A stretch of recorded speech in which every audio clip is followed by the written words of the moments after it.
আসসালামু আলাইকুম আপুরা, সবাই কেমন আছো? আশা করি সবাই ভালোই আছো। ইনশাল্লাহ আমিও ভালো আছি। আজকে কি কি দিয়ে ভাত খেলাম ওইটাই তোমাদের সাথে শেয়ার করার জন্য ভিডিওটা করলাম। দেখো, মনে করো লাল শাক আনছিলাম। আমি আবার লাল শাক আনলে এক আডি আনি, বেশি আনি না, কারণ আমার ঘরে 2 আডি লাল শাক আনলে অর্ধেক ফালানো যায়। মানে খায় সবাই, একটু একটু করে খায়। আমিও মনে করো অনেকটি নিয়ে অল্প একটুখানি ভাত ভাত তো আর তেমন খাওয়া পড়ে না, যে মনে করো একটা জিনিস আনুম আর আমি সুদা সুদা তরকারি খাইতে পারি না। কারণ শুধু শুধু তরকারি খাইলে জানি আমার কাছে কেমন লাগে, এই জন্য আমি শুধু শুধু তরকারি খাই না। পরে এখানে মনে করো লাল শাকটা দেওয়া ভাত খাইলাম, সাথে আবার শুকনো মরিচ ছিল। অনেক মজা লাগছে।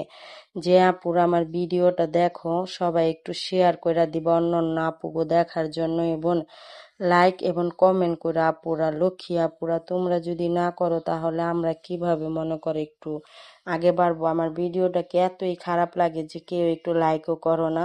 তো যে আপুরা দেখো সব আপুদেরই বলতেছি একটু দেখে লাইক কমেন্ট করে দিও আপুরা, এবং বেশি বেশি করে একটু শেয়ার করে দিও। না হয় আমি নকশা করতে পারি না, কুয়ারা করে কথা কইতে পারি না আপুরা।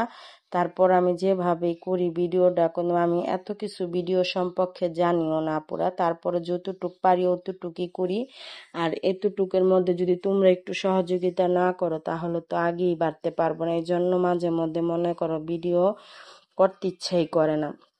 পরে এখানে আবার পোয়া মাছ রান্না করছিলাম। মনে করো 1 কেজি পোয়া মাছ আনছিল, এটার ভিডিও করা হয় নাই, এই জন্য আর দেওয়া হইলো না। পরে পোয়া মাছটা রান্না করছিলাম, হানজায় রান্না করছিলাম, কারণ গ্যাস থাকে না কারেন্টের চুলায়, আবার পোয়া মাছগুলো ভাজতে অনেক সমস্যা, এই জন্য আর কি হানজাই কারেন্টের চুলায় বসাই দিছিলাম। কিন্তু আর ফ্রোজিং করা টমেটো ছিল, মানে এত মজা হয়েছে যা বলার বাইরে। তরকারিটা অনেক স্বাদ হয়েছিল, মনে করো তরকারিটা অনেক মজা হয়েছিল। পরে পোয়া মাছটা দিয়ে আবার একটু খাইয়ে নিলাম। আমি সব সময় সচরাচর অবশ্য সব মাছ খাই না।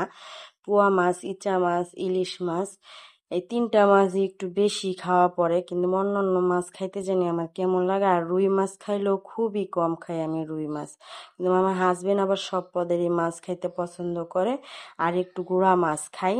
আর চ্যাপলা মাছের দেশি চ্যাপলা যেটা, ওইটা আমি একটু খাই। আর শৈল মাছ শীতের দিনে সব সবজি দেওয়া যায়, এই জন্য শৈল মাছটা আমি বেশি পছন্দ করি।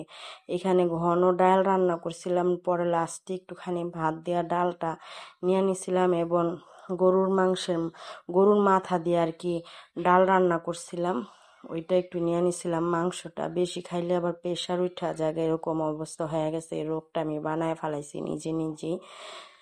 যাক, নিজে নিজে হয় না তো, এটা আল্লাহর হুকুমই ছিল, এইভাবে এইভাবে হইব আর কি। আমাদেরই